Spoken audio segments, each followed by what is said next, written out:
Ulama-ulama hakikat nerangaken masalah la haula wala quwata illa billah. Niku mboten usah kultu, mboten usah saya katakan atau misalnya sebelum wiridan menikul tu la haula wala quwata illa billah.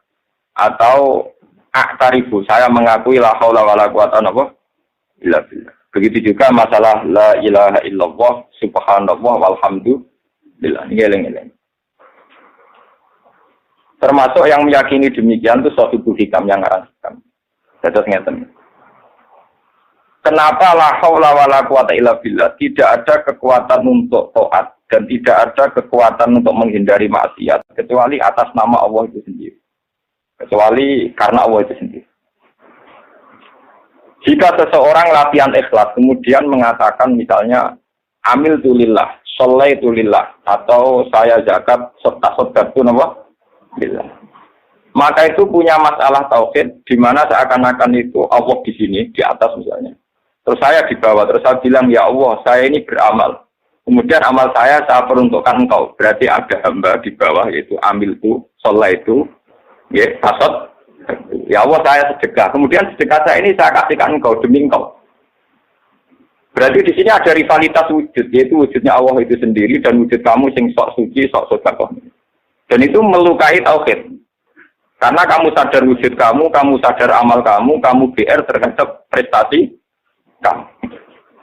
Sehingga sirinya kenapa Nabi itu tidak pernah mengajarkan usabbihu subhanallah atau hamidtu alhamdulillah. Tapi semua wiridan enggak usah dimulai gitu langsung subhanallah, subhanallah, alhamdulillah. Mulane sampean ra usah anut kitab-kitab sing nerangno subhanallah usabbihu subhanallah. Niku papan bawah niku sing nafsiri ngoten niku itu buatan kelas. Sing aran wong fikih. Artinya orang-orang yang cara pandang masih kelas fikih. Itu dilawan total oleh para ulama fikih. Kula baleni malih. Ketika kamu mengatakan sholaitu lillah, saya salat karena Allah, saya zakat karena Allah, saya puasa karena Allah. Itu kan seakan-akan ada saya yang juga wujud, kemudian ada Allah yang juga wujud. Saya yang beramal, kemudian amal ini saya peruntukkan Allah. Saya ulang lagi, itu menurut orang ilmu hakikat dianggap masih melukai tauhid karena ada rivalitas wujud, yaitu wujud kamu dan wujudnya Allah. Sebab itu kata ulama-ulama hakikat, sebab itu la haula wala quwata ora illa lillah tapi illah. Kalau illa lillah nanti jadinya kan ada kekuatan ibadah yang dilakukan hamba, kemudian lillah demi Allah. Tapi kalau billah kan tidak begitu, tidak ada kekuatan apapun kecuali atas nama Allah. Berarti begini logikanya. Ya Allah, engkau menjadikan saya sholat, engkau menjadikan saya berzakat, engkau menjadikan saya berhaji. Dan semua kejadian ini karena engkau, karena kekuatan engkau, karena hidayat engkau. Dan kemudian menurut aturan engkau, ya memang dari engkau, ya milik engkau. Jadi itu lebih membunuh syirik, membunuh riya, membunuh ujub. Jadi kemana itu lebih efektif untuk memantapkan apa? Tauhid. Ya coba misalnya dari awal kalau gak ada duit 1 juta. Dari awal saya menganggap ini uang Tuhan. Saya bisa zakat juga yakin itu hadiah Tuhan, hidayat Tuhan. Kemudian saya yakin Tuhan pula yang punya uang ini yang memerintahkan saya sedekah. Itu rasa latihan ikhlas, rasa konsultasi ikhlas, mesti ikhlasin. Ngerarok popo deh. Bahkan dia tidak melihat kekuatan yang ada pada dirinya. Nah di sini orang yang punya mental begitu tentu sudah dikanzun min kunuzil jannah. Dia sudah sangat dekat dengan surga atau kanzun min kunuzil arsy. Dia secara berpikir sudah berpikir ala aras, tidak berpikir ala bumi yang profan yang. Nah kenapa saya ngajinya riyen la ilaha illallah saniki la haula wala quwata illa billah. Kemarin kan kalau terangkan. Ketika al-mukmin sudah yakin la ilaha illallah, tidak ada wujud hakiki kecuali Allah. Ini kan kalau balen malih kalau terangkan. Wujud yang sekarang ada, kayak saya sampeyan sekarang ada. Itu saiki wujud. Dijotosi wong ya lara, tiba ya lara, ora duwe sumpek. Sawangane rugen barang iki wujud. Dipisoi wong ya lara ati. Ini sawangane wujud. Tapi wujud yang sekarang kamu lihat itu wujud yang semu karena imkanul adam bisa ditiadakan, bisa disunami, digempakan, pokoknya bisa ditiadakan. Sebuah wujud yang bisa dihilangkan namanya tidak wajibin wujud. Nah, karena eksistensi wujud manusia ini wujud yang bisa dimusnahkan, begitu juga bumi bisa gempa, laut bisa kering, matahari bisa retak, bisa hancur. Semua wujud yang ada ini semuanya imkanul adam, bisa ditiadakan. Barang yang bisa ditiadakan tentu tanpa eksistensi. Paham ya? Tanpa apa? Eksistensi. Nah, sesuatu yang tanpa eksistensi tentu nggak bisa diperbandingkan dengan Allah yang wajibil wujud. Kemana dunia presiden hak dunia mati kabeh, dunia tetap apik. Wong sak dunia mati kabeh, dunia tetap apik. Langit bumi hancur, dunia tetap apik. Mau mengeran gak ada gawe gantine. Lah ana Allah sing ilang lan niku perkara tenan. Mane kula nu ape mati, cara mati tetap seneng. Kula boten kuwatir sing khotimah berat. Kula cara ape mati wis matur. Wis anggar pangerane dek jenengan boten apa-apa. Mumpun anggar boten ganti pangeran boten ono. Paling banter kula zaman teng donya sing Rahman nggih jenengan. Mungkin teng akhirat sifat Rahman ya tetep bae. Tak pikir jenengan ora ngarana sing iso ganti sifat Rahman jenengan. Kita harus punya tauhid sekelas itu. Makanya mangkola la ilaha illallah dakhalal. Orang yang yakin bahwa yang wujud hakiki itu hanya Allah pasti di surga. Yang menjadikan kita sampai mati nangis itu mesti ke wujud temloro ya Allah baik kowe. Kowe mbok pikirno nasib Gusti kula ning swarga tan neraka kaya apa larane kula nak ning neraka. Lah Allah dadi pangeran. Jebule gak nangisi aku to nangisi awakmu dhewe. Wujud ra pentinge kok mbok tangisi. Paham? Wujud itu ora pentinge kok mbok. Tidak ada di hadis wong sing sampai mati muni nasib-nasib di swarga ron. Mangka na akhiru kalamihi Allah dakhalal. Allah ora trimo ngape mati jadi nyebut liyane ora trimo, paham? Dan sementara kita diajarkan ape mati dari kondono ben mlebu. Itu ajaran sesat ya menerang. Ora ono hadis. Sing ono ya mangka na akhiru kalamihi Allah dakhalal jannah utawa la ilaha illallah dakhalal. Karena wujud kita tidak penting. Kenapa kamu diskusikan dengan zat yang super penting? Wong itu gale gamane nek kowe diskusi awak dhewe pangeran kok sampean lapor kula. Gus, kula niku gadah tempe tunggal mun kula goreng iku sing jenengan tempe bakas ning ngarep. Nek bakas nak tempe ning ngarepe pangeran, ini padha karo bakas wujud yang tidak penting di depan zat yang wujudnya paling penting. Sehingga dalam ilmu hakikat dikenal makom fana. Makom fana makom rusak, di mana orang meyakini semuanya tidak ada, yang ada hanya Allah Subhanahu wa taala. Sehingga ketika mau meninggal pun hanya bilang Allah. Mana itu terus no? Allah, paling ono di suatu Gusti ampun sampai mungkin rokok lho, ono nek awake ono meneh sine kadun nafsi. Yo nangis mesti kowe mesti eling dosa, eling utang, eling macam-macam terus. Eling anak bojo. Dan itu harus dilatih sekarang, ngomong di rumah mati sampean latih. Dilatih di mana membunuh kadun nafsi. Paham ya?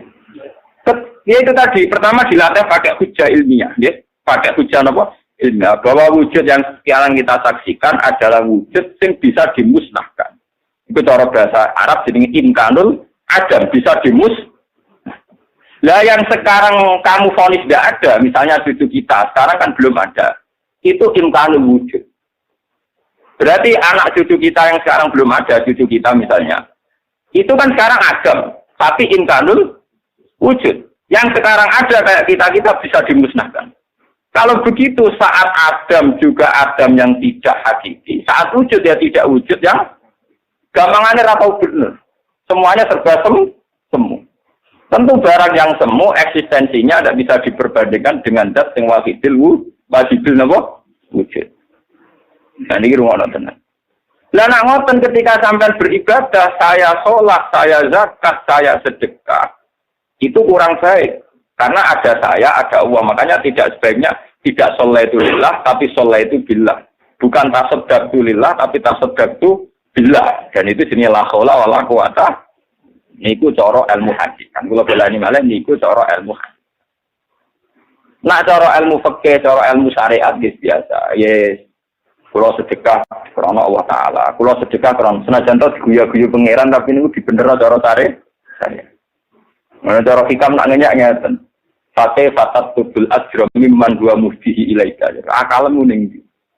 Jadi gamane ngeten. Sale roke kere. Kan kowe kere, ya Gus kula kere. Kita tak 2 juta. Dagangno. Nak bar tipek kowe. Kula baleni. Kan kowe kere, nggih kere karuan kere Gus. Ora foto kata kono. Kowe tak 2 juta kan dagang. Kok nak bar tipek kowe. Terus laporan Mbak Gus kalau dagang modal 2 juta, saiki badi dadi 5 juta. Ya apa kan Pak kowe? Ya apa ini Gus, wong kula untuk prestasi nggih apa? Lha duwe iku kok aku. Bareng kok badi tak kon ngepek kowe. Lho saiki kan untuk aku kon apa? Lah pangeran ki ngoten, kowe iso salat mergo hidayate Allah. Iso zakat yo hidayate Allah. Sing mbok zakat yo dunyane. Lho kan itu bareng prestasi Gusti kayak swarga wong kula wis prestasi. Oh pangeran mesti tersinggung kok karepe piye? Ora aku ngekek kok malah tuntut. Iku jenenge kaifatat nuzul ajra mimman wa muhdihi ilaika. Bagaimana Anda nuntut upah dari orang yang mengasih hadiah kamu, dari zat yang mengasih? Lah ya kowe itu hidayahnya tuh sing ngekeki sapa? Allah. Iso kok sing ngekeki donya. Bareng di prestasi Allah saiki mbok tuntut. Ya iku kon nglebokno makhluk kowe kon ning swarga. Nah, kejanggalan syariat ini yang coba dibunuh, diminimalisir, dihilangkan oleh la haula wala quwata illa billah. Mulane wong nek esuk makom hakikat, gak ora gelem medun meneh ning makom syariat. Mergo ngerti klirune saya. Paham, tapi itu sholat betul. Orang urusan sholat gitu. Tetap sholat, tapi orang-orang ini sholat itu lillah, tapi mudah pangkat. Kalau sholat bisa. Paham ya? Orang tetap sholat ya maksudnya. Nah gue zakat ya tetap zakat. Lho iki tenan, lho makam hakikat itu macam enak. Orang ngarah gelem medun, wong sing nikmati ilmu hakikat orang ngarah gelem medun. Mergo padha karo wis ning swarga. Mulane kanjeng min kunuzil. Ngatus kula nu dadi kiai ra tau lara ati. Sering kok kula konsultasi lho. Gus jenengan dadi kiai kok ayem. Padahal tiyang kan ono sing gedhe. Nek tak takoki nek. Iya ya, ono sing gedhe aku ra cocok ya ono iki. Lah jenengan tak susah cangkemmu. Aku ngaji ku khatam ra kok kowe ta. Aku dadi kiai krana perintah Allah, krana hidayah Allah, dadi urusanku ambek Allah ora ambek manusa. Lah nek kowe cek urusan ambek manusa digedhingi wong susah, urusan ambek manusa apa ono ke kiai ambek manusa sampeyan wis swarga neraka ya manusa. Anak ngono ya pancen enak. Lah pancen kudu enak cangkemmu. Ya bener tak omongke ya. Pancen kudu enak. Saraku aku mulai cilik diajari aku abdu ora abdun nas. Ciri utama mukmin ngaku abdu ora abdun. Nah, malah nek kanjeng Nabi dadi nabi ku nyaman, bae disiksa sesuk. Ning wong kafir nyaman. Apa mulai dhisik Nabi muni ini abdu. Dadi wong sing muka sapa tenan ketika roh cerita Quran, Nabi Isa, Nabi Adam muni ini abdu wa atani alkitab. Bener-bener abdu tenan. Orang susah dituduh orang macam-macam. Padahal nasibnya Nabi Isa dituduh anak jadah. Anak sih. Tapi ketika dia sudah yakin ini abdu saya ini hambanya Allah, saya tahu betul bahwa saya ada anak zina. Saya peduli ya omongannya uang. Ini abdu. Sampai meniap doang nggak tahu paham. Sebab itu gelar tertinggi di Quran itu abdu. Subhanalladzi asra bi abdi. Bahwa Muhammad benar-benar hamba Allah. Artinya Muhammad nggak bisa didikte oleh sekelilingnya, didikte oleh makhluk, didikte oleh kepentingan, didikte oleh hazun nafsi. Mereka benar-benar kanjeng Nabi abdihi kaulane. Karena gue didikte watang lesunis kewangilan geluntangan masa. Didikte radio ini kok ayat bentuk dindi. Gua bang dikte sampean kenapa? Mereka apa ya buat pangeran no. Lalu disebut di Quran aro'e tamanit takoda ilahadu. Orang yang menjadikan seleranya sebagai Tuhan. Dan ini bahaya dalam ilmu hakikat. Untungnya syariat loh, darahnya rapopo, paham? Jadi mulai syariat itu dinikmati ngomong tengok sampean-sampean gitu, paham gitu. Nah, jadi pakai salah ya. Syariat itu pakai apa? Salah ya. Kemprol, lagi aturan aja nih sering kemprol. Ya orang kompromi ya, Gusti kula pun salat, kula pun donga, sekarang dikai rezeki lha iku iso donga kersane Allah. Iso salat kersane Allah, sing kaya dia ora kok tuntut iku kelainan apa mboten iki takon. Lho kelainan apa mboten takon ya. Normal apa mboten? Lho kok wani. Kalau ada dari hikam, kaifatat lubul ajro mimman huwa muhdi ilaika. Bagaimana Anda menuntut upah dari orang yang memberi hadiah kamu? Wah itu zakat, mergo diparingi sehat, iso mergawe, diparingi dunya pangeran, diparingi hidayah sehingga orang medhit gelem zakat. Iku rak kabeh kersane Allah. Bareng Allah ngersakno mbok tun. Gusti berhubung kula mun zakat sakniki kasih bonus. Iki kere ra modal, bareng dimodali malah ngelama. Lah mulane hakikate hakikat wong nek ape mati kon muni Allah. Tok ora usah mbok terus malah keliru. Ada mbok terus kok ben swarga malah keliru. Mbok terus kok putih neraka ya malah Mulane nek hadis ning akhirul kalam iku kudu mau Allah tok. Mboten enten luwes kon iki. Lah niku sirine ngoten. Maksudnya kula nerangno sirine. Benar-benar ora jaga kok Allah tok dan kok ora bakas nasibku. Keberatan. Awake ora dibakas itu keberatan. Lah piye pakil. Karepe yo bakas. Lah yang wujude ora penting kok coba. Gak terima, dan nanti dibakasin apa? Ini tenang nonton hadis sih, malah ini hadis-hadis yang mlebu swarga niku wong sing akhirul kalami Allah. Yo kok ngono tok lho ya, ora ono liyane lho nggih. Ora kok diterusno. Sampeyan wani kira-kira mati ora terjun di swarga wani kan. Kawani, awak syariat kawani. Gak ada nyali. Mergo pikirane kok apa saja maksudnya terus. Aku ini bisa kok bingung tetap pemikiran. Kadang kali ya, aku yakin rai-rai sama nanti kali. Ketorong gue lah nak ngaji kalau bilo talatnya jadi wani. Saya gue baru kayak guru deh. Tapi agak dilatih mursid itu gak kuat. Mulai yang bocor negara orang mursid itu pun puluhan tahun jadi mursid pun sepuh. Nembe ini apa? Ini ngapa nih? Terus kulon jadi mursid selawase tapi nyaman bawa dikasih jenengan. Berarti kulon mursid tapi. Ya aku bilang. Lho tuan kulon boten krana sombong. Kulo yakin ilmu sinten kulo ilmu guyonan. Allah maringi aku ngalim, dadi maringi aku mulang. Dadi kulon niku ning dhewe ilmu guyonan salahipun. Ala berarti hakikat ya Allah. Jadi guyonan kulo cek guyonan sufi mantap. Maka dari kafi an-nawah wal haqqu wa an-namatu min duni wal batil. Jadi sing Allah itu hak, kabeh liyane Allah hakikate mau batil semu. Pas wujud iso diadakan, pasti ada bisa diwujudkan. Jadi profan, semuanya serba tidak jelas. Barang tidak jelas tentu tidak bisa diidam-idamkan di dewa. Tentu yang paling jelas adalah Allah. Mulane nek ape mati, mangkana akhirul kalami Allah. Tapi itu tadi, saya yakin, wong syariat gak dinyali, pun ngatur. Wong kula balik nek ada wong sekeran, kula nu yo elek-elek kiai. Ngrono sekeran ngundang kula. Kok tekan wis warga. Itu agak mikir. Oke, masalah kula masalah genan dunya tak kira Abu Nawas. Dene ape mati kancane Abu Nawas ape mati yo. Itu salam kanggo bapak. Murah ada kalimat neraka.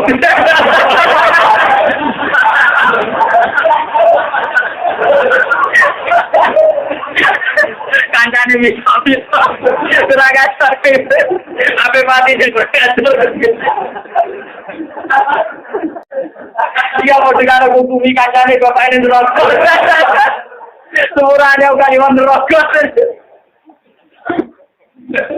Pergaulan bersama debat, sekarang mesti diri salah.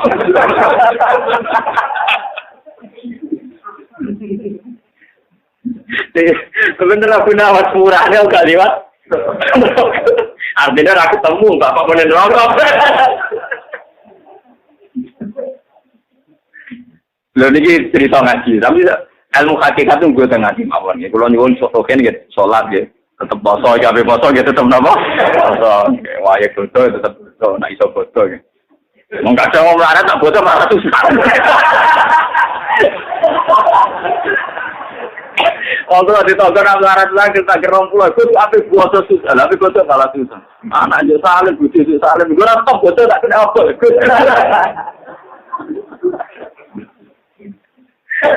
Tadi kalau terus kiai sekira suwon yang disuani betul-betul, yang ngeluang melarat. Kalau aku mau kiai sih paling rasa yang dihormati. Repot, nama? Mana susah dihormati wong susah. Mari hijab. Kalau nggak ada murid luwes, murid itu ora penting kok. Ada barang-barang dari nama. Lah ngerti udang pengajian, bukan nanti kurang. Lah ngerti tanpa-tanpa ngundang ya ada. Kadang gitu dipaksa, kadang biasa gukul terus nasihat-nasihatin aku pernah mandi, ngomongin ya orang kulo ya rasa salam. Oleh sampai seneng aku wis ibadah, wis nasihatku iku wis gampang. Engko senengane kok repot. Bang kalau bareni malih. Ben sampean rosir ini, kenapa la haula wala quwata illa billah begitu dipuji oleh Rasulullah sebagai kanjeng min kunuzil jannah. disebut ghirasul jannah, tanaman suar.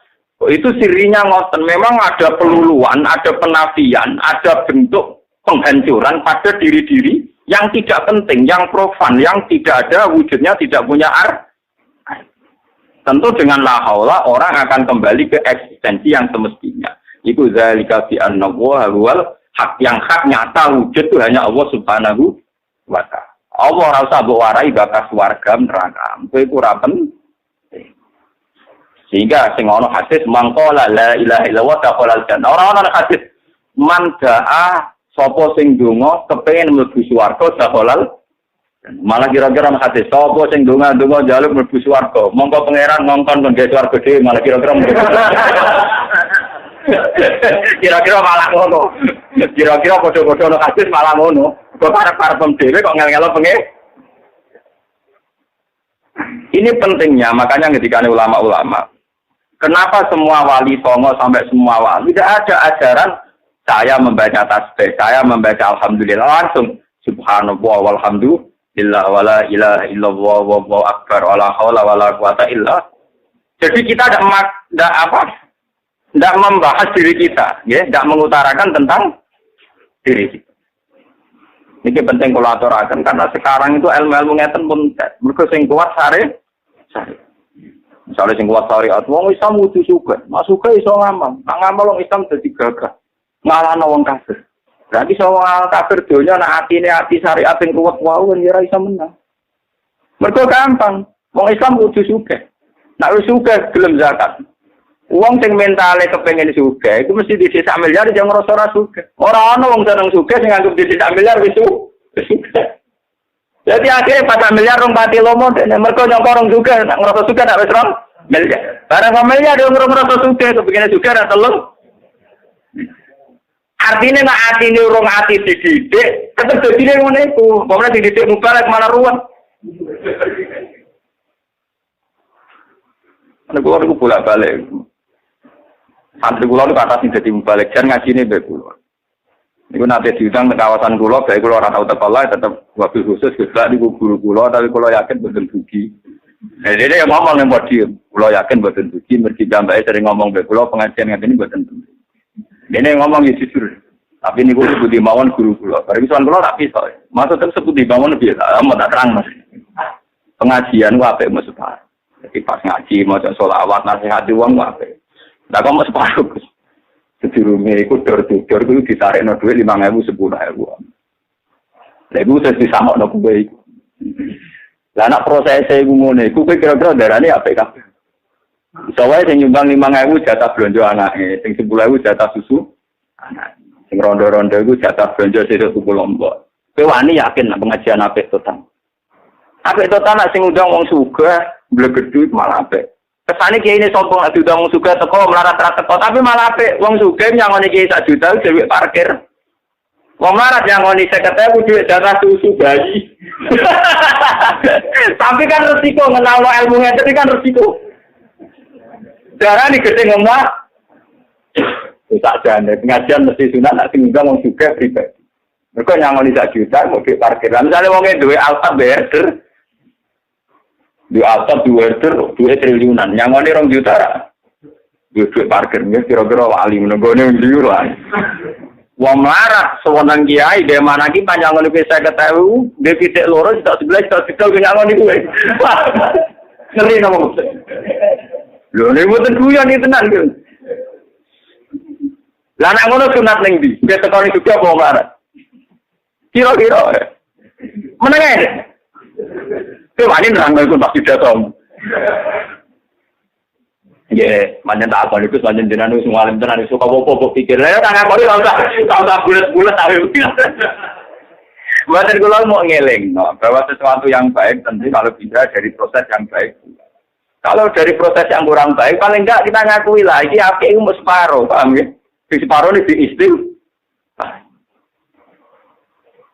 Mulanya dari Rabi'ah Jawa, wastighfaruna yahtajilal istighfar.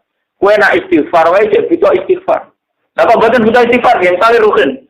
Astagfirullahaladzim, Gusti, kalau sepuluh dosa, kalau kata, tentunya kalau maksiat, kalau kata. Dari ini pengira. Maksudnya mereka tak sepura, terus kepen legus warga. Wong kowe sing mestine nek kowe adil tenan, Gusti dosa kula sepura, mergo kula nate salah. Nak ampun kula mau njenengan sepura nol Gusti, kula pun nate boten gadah dosa. Nah ngono sik apik, mergo sangka salah sing wujud, misale kita bodoni wong, tau selingkuh kan salah wis wujud. Mestine jaluke kan netral dadi nol to, kon ngapus to. Tapi kartu istighfar mesti nakal. Maksudnya di sepura tuh suarga ngono paham. Mulane dari biasa ya wastifaruna yang tadu ilal. Mergo wong tukang jalan sepura pengiran rata-rata kriminal, mesti pikirane mesti ngoten. Kowe utang make, nyaur rapati iso janji bodoni kan dosa. Paham nggih? Tapi karepe Gusti. Kula paling rezeki jembar. Maksudnya ya iso nyaur, mergo dhewe sugih. Ora trimo mesti iso nyaur ta ngono apa? Paham nggih? Nak ngono sawangane tawadu istighfar tapi penuh keangkuhan. Sebetulnya penuh napa? Wala wong sing istighfar nangis-nangis sih. Pikirane kan wedi dosane dihisab. Tapi mesti ra trimo, cara dinaulek tok mesti napa? Karepe pus. Bagaimana mungkin orang yang prestasinya gelemotan dosa kemudian modal istighfar kadang-kadang wae kok langsung ke swarga iku? Ya itu keangkuhan. Napa? Amalane dawe Rabi Adawiyah wastighfaruna yahtaju ilal istighfar. Saat kita juk sepura pangeran, ujek butuh sepura meneh. Ijek butuh istighfar. Mawane jumlahe kon nambahi. Misale 100 sing njaluk dosane di sepura, 100 meneh nyepurano istighfare, 100 meneh nyepurano mergo kadunap sine, 100 meneh walhasil dadine pirang-pirang. Ngene dari ulama, kenapa kok istighfar ping 1000 wong Kanjeng Nabi ping 100? Nah Kanjeng Nabi ping 100 ora duwe salah, berarti sing disalah kan ditikel 200. Lah salah pirang-pirang tolong. Ya kira-kira nang biasa 1000 lah terjadi 1000 gara-gara niku. Wong nabine 100, logikane nek nabi ra salah wae napa? 100 sing salah ya saiki 200, salah ya bolak-balik. Wis boleh kena 1000. Boleh kena 1000 kenapa? Lha niku tenan. Wis ngono cara biasa yang ngendikan wastighfaruna yahtaju. Ya karena istighfar itu tetap ada keangkuhan. Dia ada napa? Misalnya kowe salah mbek majikan. Bobodoni urusan apa dipecat. Mesti kowe sepuro ora sekedar melupakan salah itu, tapi plus diterima lagi kok untuk gaji lagi. Jadi mesti ana unsur angkuhe. Minta maaf itu mesti ana unsur lebihnya. Kowe salah mbek majikan apa dipecat. Kowe sepuro itu bukan sekedar supaya majikan itu melupakan masalah itu kan enggak. Terus enggak dipecat, terus dapat gaji lagi. Wong bar salah kok bakasane wis kepengin dapat gaji. Padha wong dosa mek pangeran kan astagfirullah manane salah dimaafkan. Terus masuk apa? Nah, keangkuhan inilah yang menurut Rabi Adawiyah wastighfaruna yahtaju ilal istighfar. Paham ya? Nah, sampean pokoknya butuh istighfar. Nah, tak sampean di cara kula dengan kita pun Pak. Mumpun kula itu. Mergo Kanjeng Nabi niku 100. Pinten? Mesti wunus delok. Ya suwi ya. Cara wong kira nikmati pangeran ya wis suwi. Ya repot. Nerangno wong rong nikmati pangeran ya repot. Paham. Jadi repot. Paham. Jadi kalau terangkan, nak sampean ra iso istighfar ping 1000, ra iso ngamal sing akeh. Minimal secara tauhid kita sudah la haula wala quwata illa billah. Bahwa segala yang kita miliki, kita bisa sholat, bisa zakat, bisa sedekah, bisa haji, itu semua milik Allah dan atas nama